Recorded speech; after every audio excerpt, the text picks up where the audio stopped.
menelusuri akan satu topik yang cukup penting untuk kita ketahui sebagai orang percaya, yaitu mengenai Tritunggal Allah atau Trinitas atau Trinity.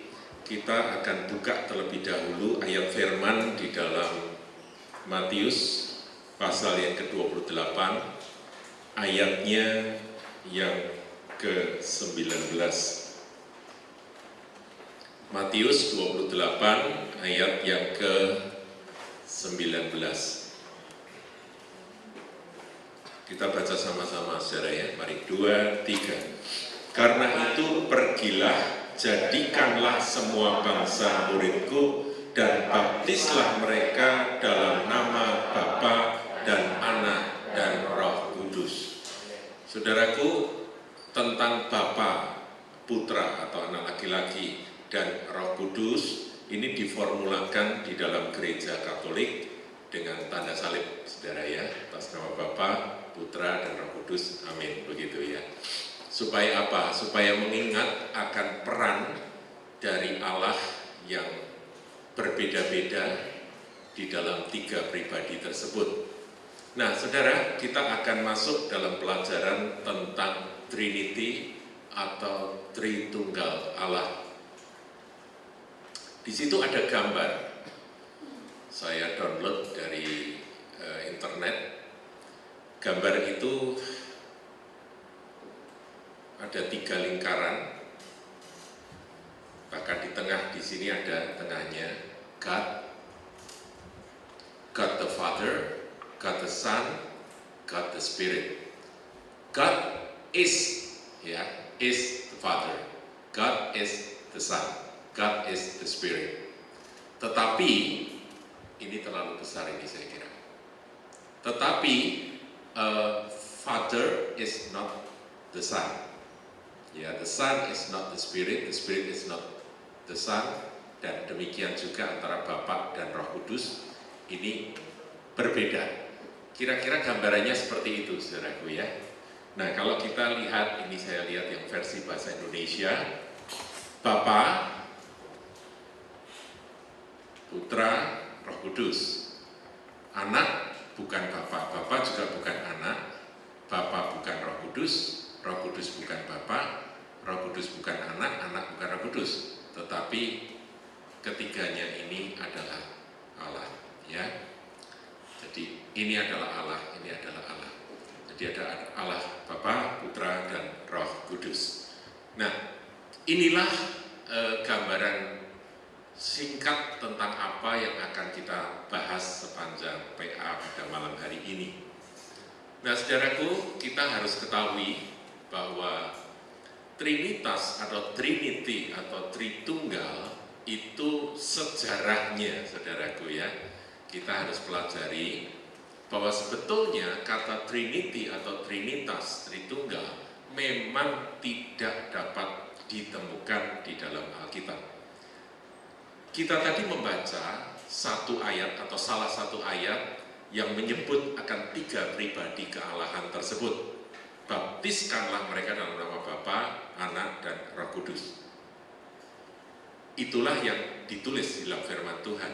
Tetapi apakah ada kata Trinity, apakah ada kata Tritunggal atau Trinitas? Tidak ada. Ya, jadi kita kalau ditanya jangan ngawur ngomong ada itu di dalam Alkitab kata Trinity gitu ya. Itu namanya ngawur, saudaraku ya.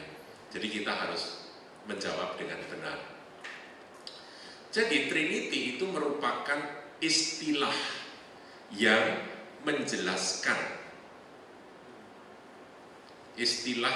menjelaskan bahwa Bapa, Putra, dan Roh Kudus itu memiliki esensi atau hakikat yang sama. Atau ada juga yang pakai istilah zat yang sama. Namun masing-masing memiliki pribadi yang terpisah dan berbeda-beda. Fungsinya juga beda-beda, saudaraku ya. Jadi ini kita pahami dulu pengertian tentang Trinitas di dalam kekristenan. Jadi Trinity itu hanya merupakan apa saudara? Istilah saja yang menjelaskan, mempermudah untuk mengatakan bahwa Bapa, Putra, Roh Kudus itu punya esensi atau hakikat atau zat yang sama, tetapi masing-masing memiliki pribadi yang terpisah. Nah, saya tidak akan berlama-lama mengenai sejarah saudaraku, tetapi saya akan jelaskan secara cepat bahwa proses munculnya doktrin Trinity itu sebetulnya sebuah reaksi terhadap munculnya doktrin Arian. Apakah doktrin Arian? Yaitu doktrin atau pengajaran yang disampaikan oleh seorang yang bernama Arius pada zamannya. Ya, ini pada abad yang keempat. Arius itu seorang imam di Baukalis yang dia sangat berpengaruh pada waktu itu. Dia mengajarkan akan pengajaran yang melawan akan pemahaman atau pengertian Trinity seperti yang tadi kita sudah pelajari atau tadi sudah kita introduksi, ya. Jadi sebetulnya munculnya doktrin Trinity ini adalah sebuah reaksi, ya. Nah, kemudian ini sejarahnya, yang melawan Arius itu adalah Uskup Alexander yang dilanjutkan dengan Athanasius, yaitu muridnya yang gigih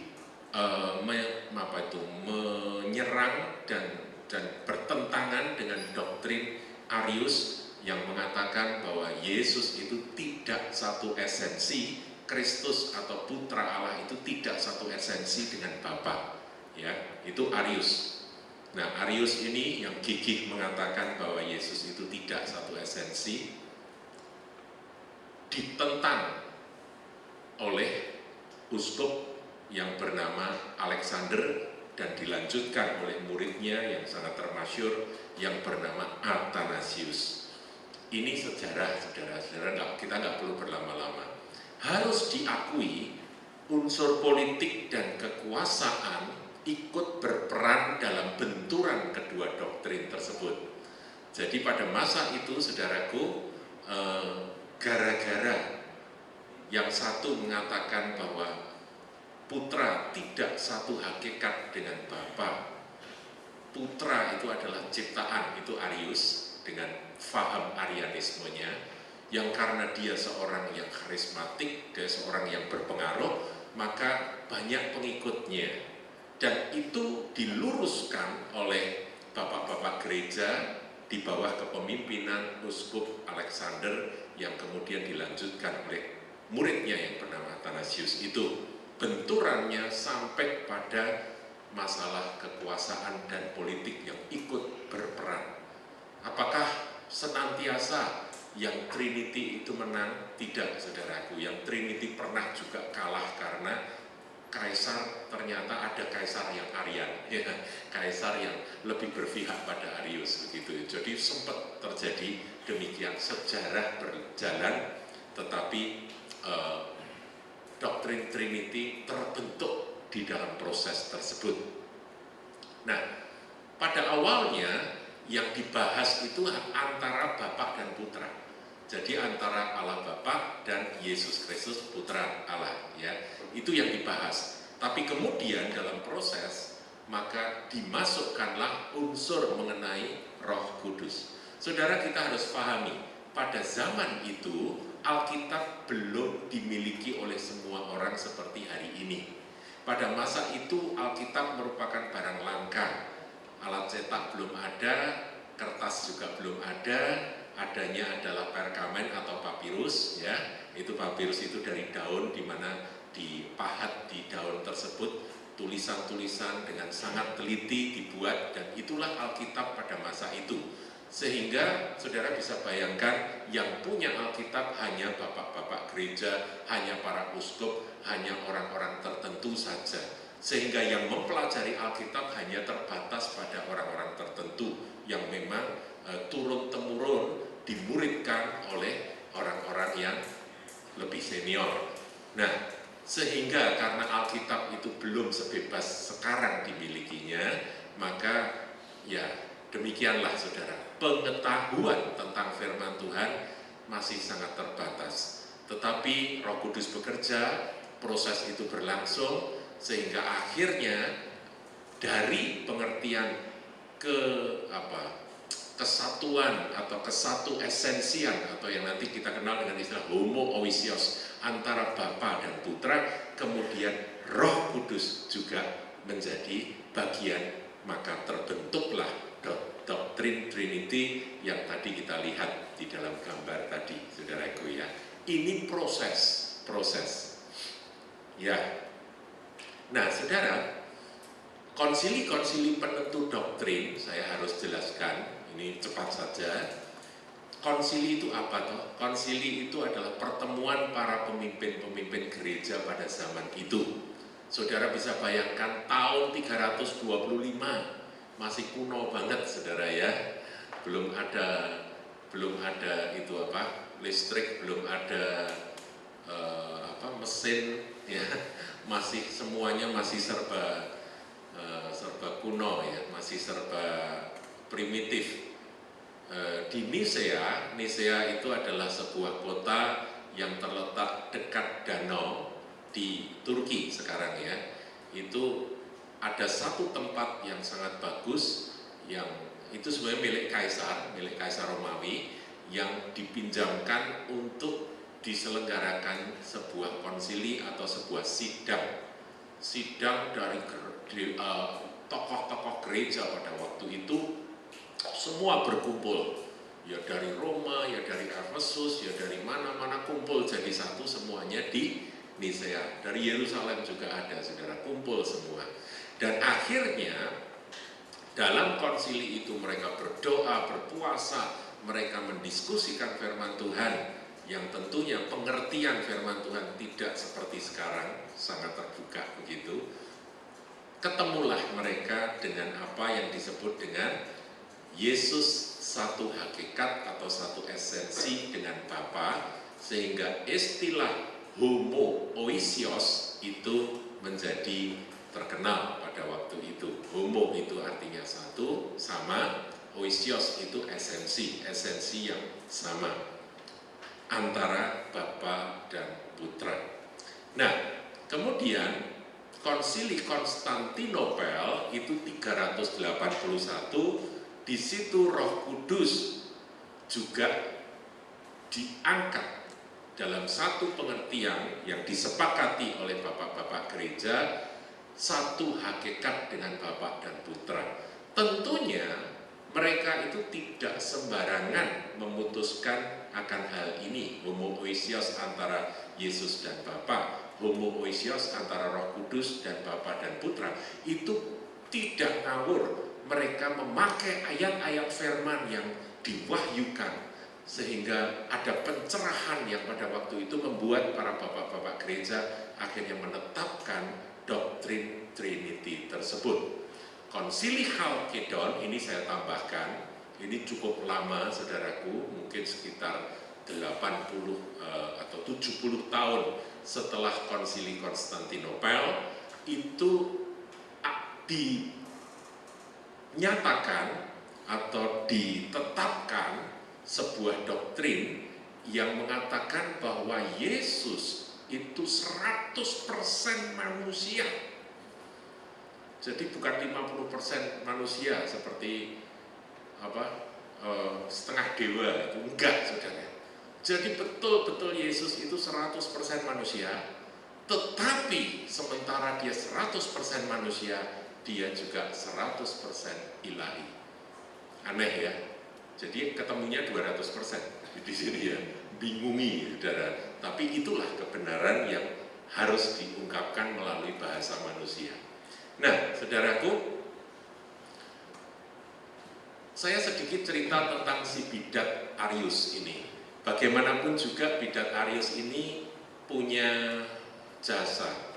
Kalau dia tidak macam-macam dengan mengeluarkan teori bahwa Yesus adalah ciptaan, bahwa Putra itu lebih rendah derajatnya dari Bapa secara esensi, ya bukan secara fungsi tapi secara esensi, itu doktrin Trinity tidak terbentuk, saudaraku. Jadi yang jelek-jelek itu kadang-kadang diizinkan Tuhan supaya apa? Supaya yang benar itu muncul, supaya yang baik itu muncul. Kalau yang jelek-jelek itu nggak muncul, ini yang benar ini tidak tertantang untuk bisa muncul, saudaraku ya.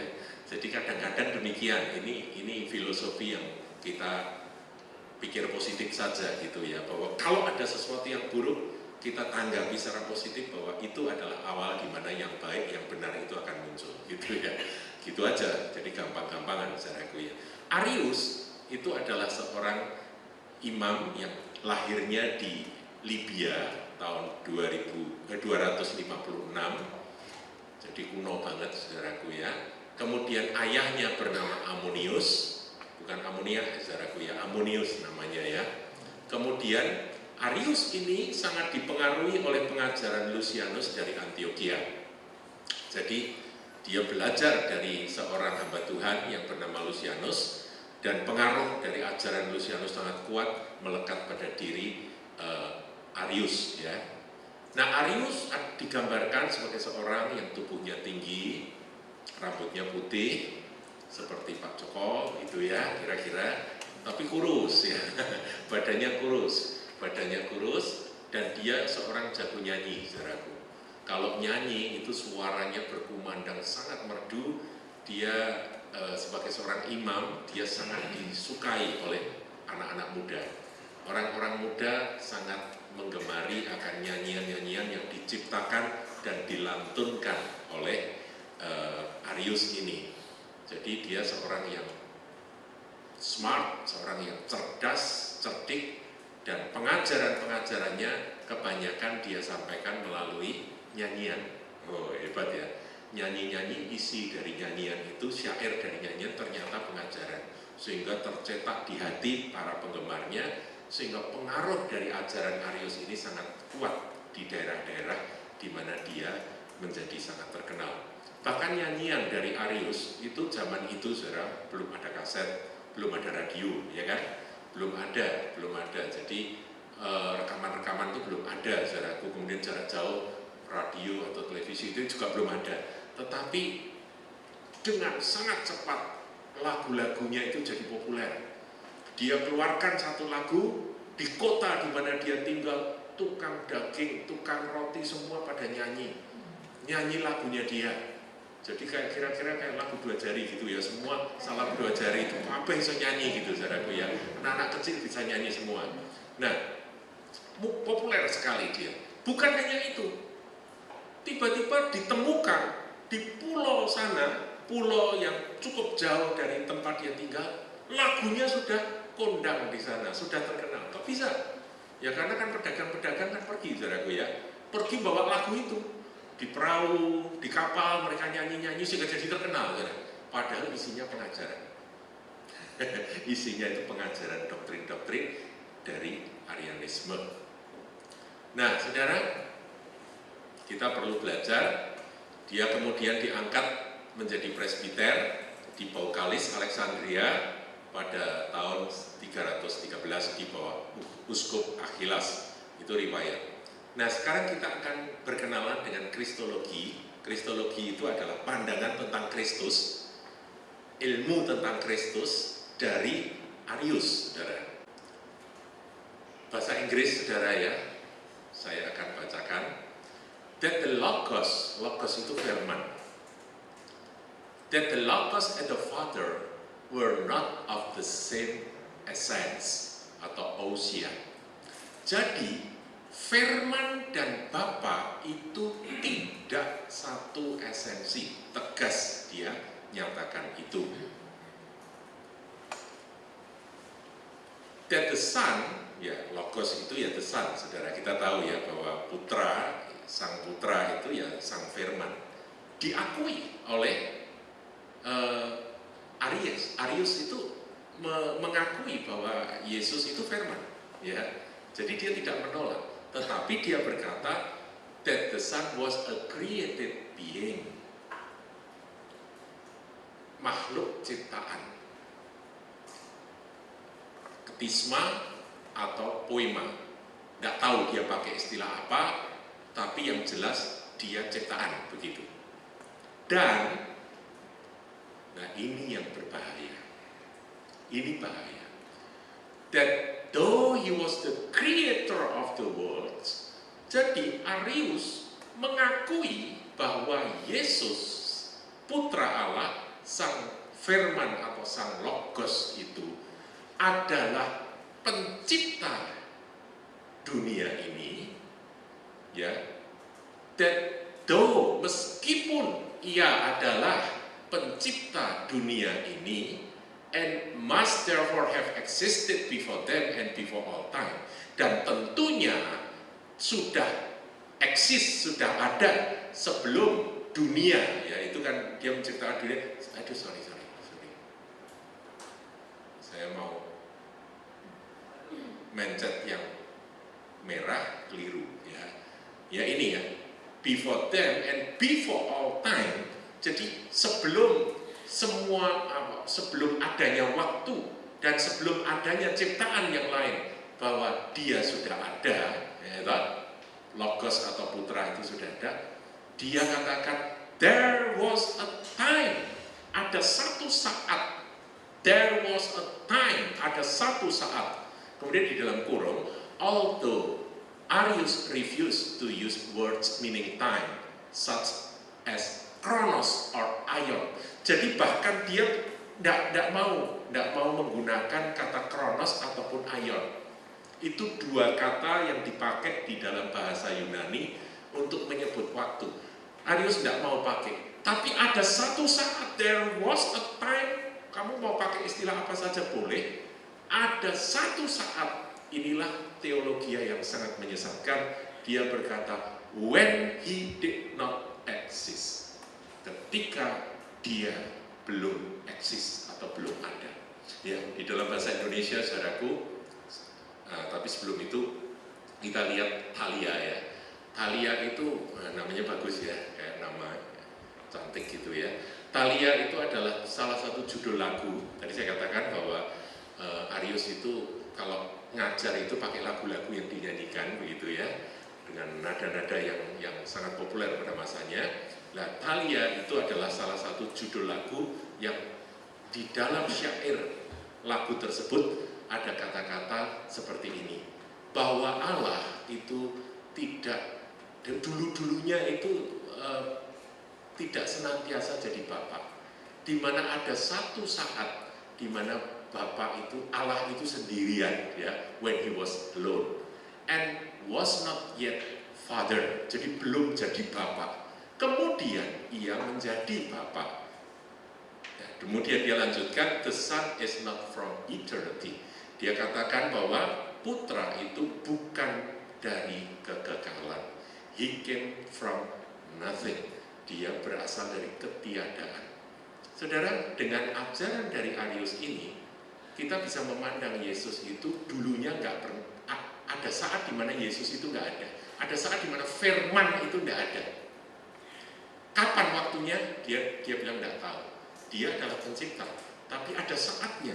Dulu sekali, di mana Bapa itu sendirian. Kemudian Bapa menciptakan anak dari ketiadaan, dari kekosongan. Dia memunculkan teori ini, dan teori ini menjadi racun, saudara, yang menyusup ke sana kemari, sehingga nanti kita bisa lihat di dalam berbagai gereja, termasuk yang tadi saya sebut, itu terjadi, saudaraku ya, masuk ke sana kemari.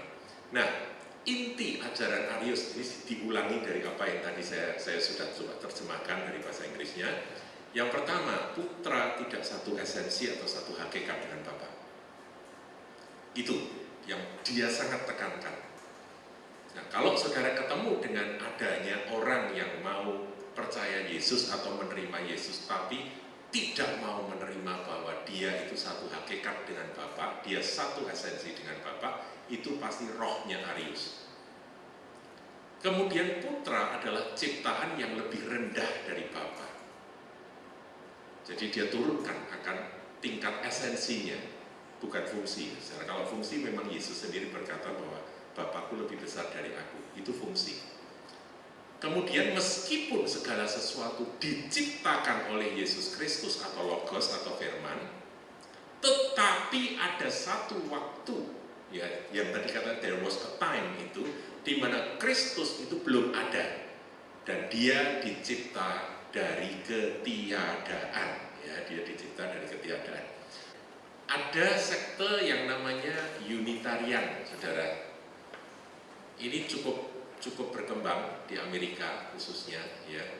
Unitarian itu percaya bahwa Allah itu satu dalam pengertian yang berlawanan dengan Tritunggal. Nanti kita akan bahas. Dan banyak dari mereka yang percaya akan otoritas moralnya Yesus, namun mereka menolak keilahian Yesus. Jadi homoousiosnya Yesus dengan Bapa itu ditolak oleh gereja Unitarian. Berarti gereja Unitarian ini adalah gereja yang berbasis pada doktrin Arianisme. Ya, kecil-kecil ya. Tulisannya tidak bisa dibaca secara ya. Mungkin kalau lampunya dimatikan bisa baca. Nah, yang cukup terkenal adalah Seksi Yehova. Seksi Yehova, saudara, sekarang di Indonesia cukup berkembang. Di Semarang juga sudah ada, saudara. Dulu memang pada zaman pemerintahan Orde Baru, Seksi Yehova tidak boleh. Saksi Yehova, ya, bukan seksi. Yang percaya bahwa Yesus memiliki praeksistensi manusiawi sebagai Logos. Jadi ya campur aduk, saudara, percaya Yesus Logos tapi juga tidak menerima Yesus satu esensi atau homoousios dengan Bapa. Kemudian Christadelphia, puji Tuhan Christadelphia tidak berkembang di Indonesia tapi di Belanda cukup banyak, saudara. Ini juga sama. Kemudian ada gereja Yesus Kristus dari orang-orang suci zaman akhir, Mormon, saudara, ya, yang mengizinkan poligami itu. Ini gereja ngawur deh, gereja kacau balau ya. Itu di sana ada tempatnya, di mana-mana ada ya. Mereka ini juga sama doktrinnya, saudaraku. Semua itu merupakan cabang-cabang atau mengalirnya itu dari bidat Arius itu tadi, saudaraku ya. Ya. Nah, sekarang kita menjawab, saudara. Saya harus masuk dengan cepat ke itu tadi sejarah dan sedikit gambaran. Dan tadi saya katakan yang saudara sepupu kita itu sebetulnya juga dulunya itu dianggap sebagai sekte Kristen awalnya. Tapi sebetulnya asal usulnya juga demikian. Sampai akhirnya keluar kitab suci sendiri itu. Doktrin Trinity meyakini bahwa Bapa, Putra, dan Roh Kudus meskipun sama dalam esensi, masing-masing berbeda dalam saudara, fungsi dan peran. Ini yang harus kita pahami. Jadi esensinya sama bukan berarti fungsi dan perannya sama, beda ya. Bapa itu pencipta, Yesus Kristus Sang Firman itu penebus dosa, Dia yang menyampaikan kebenaran di atas muka bumi ini, Dialah Sang Firman. Roh Kudus itu yang memberikan pimpinan atau bimbingan atau tuntunan, taufik dan hidayah ya, itu Roh Kudus, saudara. Nah, sebagai putra, Yesus sepenuhnya tunduk dan taat kepada Bapa karena fungsi. Karena fungsi. Fungsi Yesus adalah menjadi contoh bagi umat manusia. Inilah manusia, 100% manusia yang berkenan kepada Bapa. Maka seperti apakah ketundukan putra kepada Bapa, itulah yang kita contoh. Jadi setara di dalam esensi bukan berarti kemudian tidak tunduk kepada Bapa. Yesus berkata bahwa aku dan Bapa adalah satu. Tetapi dia juga berkata, Bapakku lebih besar daripadaku. Apapun yang aku katakan bukan aku sendiri yang berkata-kata, tapi Bapakku yang berkata-kata. Apapun yang aku kerjakan, itu Bapa yang mengerjakannya. Jadi ketergantungan Yesus kepada Bapaknya itu menjadi contoh teladan, karena dia adalah guru kita, dia adalah saudara sulung kita, dia adalah kepala gereja. Seperti apakah sikap kita kepada Tuhan, kita belajar dari Yesus, ya, manusia Kristus Yesus. Yang disalib itu bukan Allah, saudara. Yang disalib adalah manusia Kristus Yesus. Ngerti ya? Sebagai penebus, sebagai manusia. Sebagai putra, Yesus menjadi yang sulung, yaitu teladan sempurna bagi umat Allah. Kita butuh teladan, saudaraku. Teladan kita adalah teladan yang tidak pernah berbuat dosa. Daud teladan, tapi teladan yang cacat, ya kan? Elia teladan, tapi teladan yang pernah minta mati, berkata, aku cabut saja nyawaku Tuhan. Ini bukan teladan lagi, ya kan? Siapa teladan kita? Musa pernah melakukan kesalahan-kesalahan. Teladan sempurna adalah Yesus Kristus Tuhan. Firman katakan, tidak seorang pun yang bisa membuktikan bahwa dia berbuat dosa. Nah, kita harus ngerti ini, saudara. Kita butuh teladan, sebab itu sebagai putra, meskipun satu hakikat, meskipun satu esensi dengan Bapa, Yesus Kristus Tuhan tunduk sepenuh, melakukan apa yang menjadi perintah Bapaknya sebagai manusia. Karena dia adalah teladan sempurna bagi umat Allah. Jadi dalam Godhead atau kealahan, Godhead itu ya bahasa Inggris, di Indonesia kan Godhead itu kealahan, saudara ya. Bapa itu lebih besar dari putra. Kalau saudara lihat dalam Yohanes 14 ayat 28, Yesus berkata, Bapakku lebih besar dari aku. Itu iya, itu tidak disangkal oleh Tuhan, itu dinyatakan oleh Tuhan Yesus, ya. Nah, sekarang Tritunggal dalam penciptaan.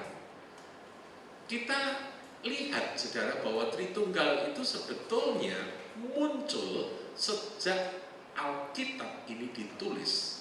Di dalam kitab Kejadian itu kita ketemu dengan adanya Allah, Roh, dan Firman, saudaraku. Ya, jadi ada Allah pencipta, ada Roh, kemudian ada Firman. Nah, kita melihatnya dalam Kejadian 1 ayat 1 sampai 3. Kita buka ayat Firman ini, saudara. Ini awal dari Alkitab kita. Kita tahu bahwa kitab Kejadian itu ditulis pada zaman Musa, saudaraku. Jadi ini kitab yang sangat tua sekali. Seluruh kitab-kitab suci itu berlandaskan, bersumberkan pada kitab-kitab Perjanjian Lama ini. Kita lihat, saudaraku, dalam Kejadian 1 ayat 1 sampai yang ketiga. Pada mulanya Allah menciptakan langit dan bumi. Kita baca bareng-bareng, Marius. 2, 3. Pada mulanya Allah menciptakan langit dan bumi. Kita ketemu dengan kata apa, saudara? Tadi kita ketemu dengan kata Allah, ya. Dialah yang menciptakan langit dan bumi. Kemudian bicara tentang proses ayat 2. Bumi belum berbentuk dan kosong. Gelap gulita menutupi samudra raya, dan Roh Allah melayang-layang di atas permukaan air. Di sini kita ketemu dengan Roh Allah. Ada Allah pribadi Bapa, ada Roh Allah, Roh Kudus, Roh penghibur, ya, Roh kebenaran. Namanya ada banyak, istilahnya ada banyak. Melayang-layang di atas permukaan air yang tadi masih kosong dan gelap gulita. terjemahan dalam bahasa bahasa ini diterjemahkan dari bahasa Ibrani tohu vabohu. Jadi masih campur aduk, gak karu-karuan bumi. Roh Allah itu melayang-layang, mengepak-ngepakkan sayap, itu bahasa kunonya, seperti dibayangkan seperti burung mengepak-ngepakkan sayap, itu roh Allah di atas permukaan air. Itu bisa diterjemahkan mengerami, saudaraku. Kemudian berikutnya ayat 3, baca sama-sama, 2, 3, berfirmanlah Allah, jadilah terang, lalu terang itu jadi. Ya, yang ketiga kita ketemu dengan berfirmanlah Allah. Eksekusinya penciptaan melalui firman. Jadi Tritunggal Allah dalam penciptaan itu bekerja sama satu sama lain, saudaraku. Ya. Jadi kita harus memahami akan hal ini. Ya, kita kembali di sini pada mulanya Allah menciptakan langit dan bumi. Di situ ada Allah kuning, ya, yang kuning ini Allah. Kemudian bumi belum berbentuk dan kosong, gelap gulita menutupi samudera dan roh Allah melayang-layang di atas permukaan air. Kemudian berfirmanlah Allah, jadilah terang, maka terang itu jadi. Saudaraku, di sini kita ketemu dengan Tritunggal atau Trinity. Saudara, di dalam bahasa aslinya kata Allah di situ dipakai istilah Elohim, ngerti ya? Elohim. Nah, di dalam bahasa Ibrani akhiran im itu berbicara tentang sesuatu yang jamak. Kalau Allah itu tunggal, Esa nanti saya jelaskan. Kalau tunggal dalam arti satu biji, maka mestinya disebut Eloah, bukan Elohim. Tetapi di sini tertulis pada mulanya Elohim menciptakan langit dan bumi. Nah, akhiran im itu selalu ada seraf, itu makhluk bersayap yang ada di sekeliling tahta Allah, seraf. Ada serafim. Serafim artinya banyak seraf. Jadi kalau serafnya banyak itu serafim, begitu ya. Ada kerub yang menjaga akan hadirat Tuhan. Kerub itu disebut kerubim, ya kan? Jadi akhiran im di dalam tata bahasa Ibrani menunjuk pada kejamaan. Nah, kemudian pemahaman tentang Allah yang Esa itu yang seperti apa? Esa dalam bahasa aslinya itu dipakai kata echad. Echad itu bicara tentang satu kesatuan. Ngerti ya? Jadi misalnya saya punya pisang 1 lirang, saudaraku. Itu saya bilang ini 1 lirang pisang, itu dalam bahasa Ibrani 1 echad pisang. Jadi ini bicara satu, tapi satu kesatuan yang tidak bisa dipisahkan. Misalnya ada anggur 1 gombyok gitu ya, satu tandan ya, 1 tandan anggur itu namanya echad. 1 echad, satu tapi terdiri dari banyak anggur, begitu ya. Kata echad, Esa yang dipakai di dalam Ulangan 6 ayat 4, coba Ulangan 6 ayat 4, saudara. Tunjukkan. Berfirmanlah Ulangan 6 ayat 4. Dengar, hai orang Israel, Tuhan itu Allah kita, Tuhan itu Esa. Esa di sini echad, saudaraku ya. Dari bahasa Ibrani echad. Jadi echad itu menunjukkan satu kesatuan yang tidak terpisahkan. Nah, bicara tentang Trinity ada banyak ilustrasi, tapi ilustrasi itu tidak tepat, saudara. Tapi nggak salah juga, boleh juga untuk kita belajar ya. Misalnya matahari itu ada benda mataharinya yang di langit sana. Kemudian ada terangnya, yang bikin mata kita nanar gitu ya. Kemudian ada panasnya atau hangatnya matahari itu. Seperti itu seringkali orang menerjemahkan atau menjelaskan kepada mereka yang tidak paham tentang Trinity. Seperti itulah Allah Tritunggal. Ada Allah, yaitu mataharinya, ada terangnya, itu adalah Putra atau Firman atau Yesus. Kemudian ada hangatnya atau panasnya yang memberi kehidupan, itu adalah Roh Kudus gitu ya. Tapi itu adalah contoh atau ilustrasi yang tidak 100% menjelaskan tentang Trinity. Jadi saudara boleh pakai itu, tapi saudara sambil saudara ngomong begitu, saudara pun tahu bahwa itu tidak sempurna. Ya, jadi ilustrasi tersebut tidak sempurna menjelaskan seperti yang dimaksud oleh firman Tuhan. Nah, sekarang kembali kita lihat Kejadian 1 ayat 1-3 menjelaskan bahwa memang ada Allah pencipta, ada Roh Allah yang bekerja bersama-sama mengerami akan bumi yang masih chaos, masih campur aduk, masih tohu vabohu itu, kemudian eksekusinya melalui firman, terang itu pun jadi, dan penciptaan Tuhan berfirman, dan terjadilah ciptaan dunia ini. Nah, sekarang siapakah Yesus Kristus, saudaraku? Dia adalah firman. Jadi Yesus itu menurut Injil Yohanes, dia adalah firman yang menjadi daging atau menjadi manusia. Coba kita baca sama-sama firman ini, saudaraku ya. 2, 3.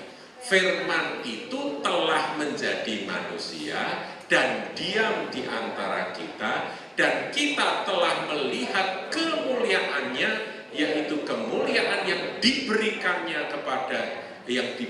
kepadanya sebagai anak tunggal Bapa, penuh kasih karunia dan kebenaran. Yohanes 1 ayat 14. Ya, inilah hari Natal, saudaraku. Ketika bayi Yesus itu lahir di kandang Bethlehem, disitulah firman itu telah menjadi daging, menjadi manusia. Itulah Yesus Kristus Tuhan. Dia guru kita, dia juru selamat kita, dia penebus kita, dialah yang mengorbankan dirinya untuk supaya kita selamat, dan sebagainya, dan sebagainya. Tapi sesungguhnya dia itu siapa? Dia adalah firman Allah.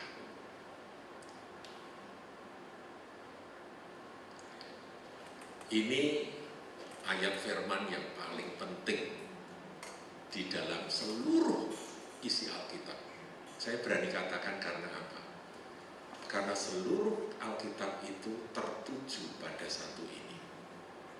En arche en hologos, kai hologos en prostantheos, kai theos en hologos. Pada mulanya adalah firman. Firman itu bersama-sama dengan Allah, satu dengan Allah. Ketiga, dan firman itu adalah Allah. Ini bicara tentang siapa saya? Yesus, Tuhan Anda, Tuhan saya. Pada mulanya, sebelum ada yang lebih mendahului, ada firman. Dan firman itu sudah ada bersama-sama dengan Allah. Dia nyatu dengan Allah. Dan firman itu adalah Allah. Ayat 14 berkata, firman itu telah menjadi manusia dan diam di antara kita. Itulah peristiwa yang dipakai istilah inkarnasi, dari firman Allah yang hidup menjadi manusia. Nah, saudaraku, inilah Yesus Kristus Tuhan.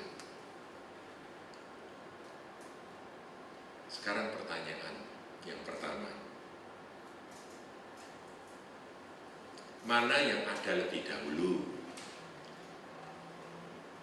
Allah atau firman? Nah, ya, menurut saudara gimana?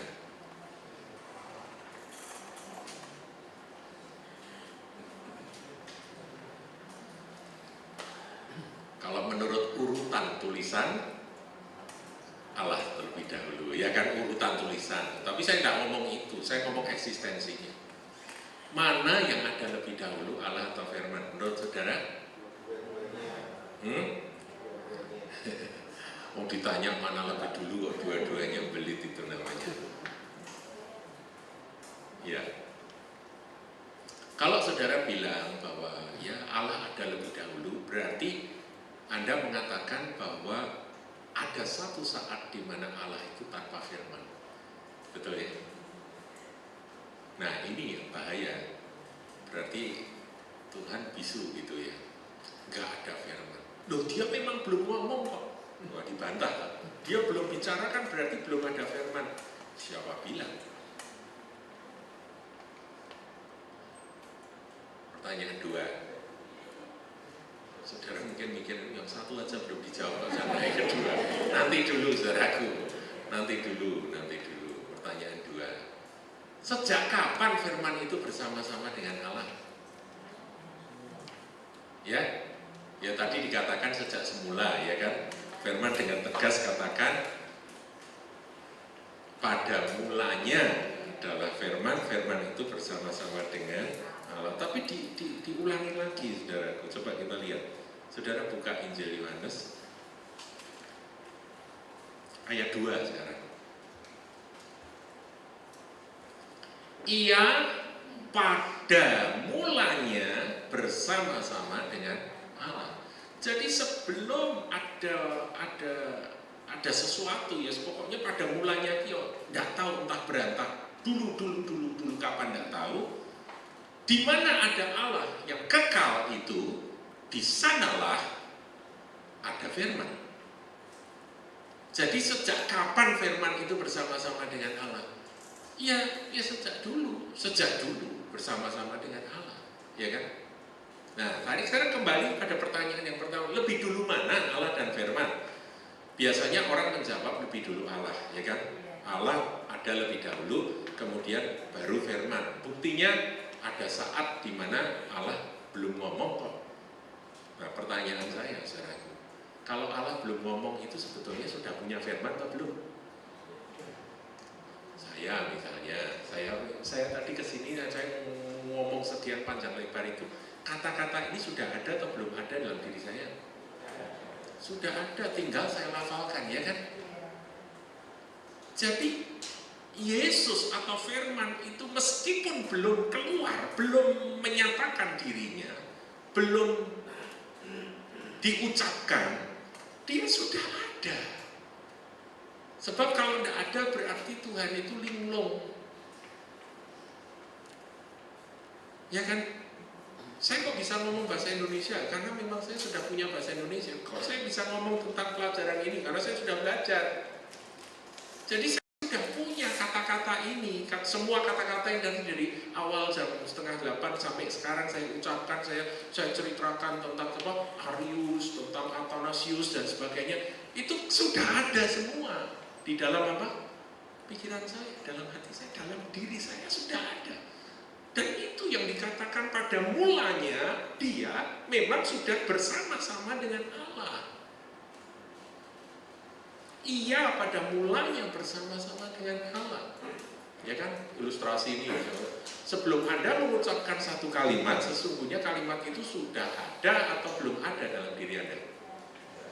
Sudah ada. Jadi saudara, kalau nanti ada perdebatan, Yesus itu eksistensinya, seperti tadi kan Arius mengatakan, ya ada satu saat di mana Allah itu tanpa firman.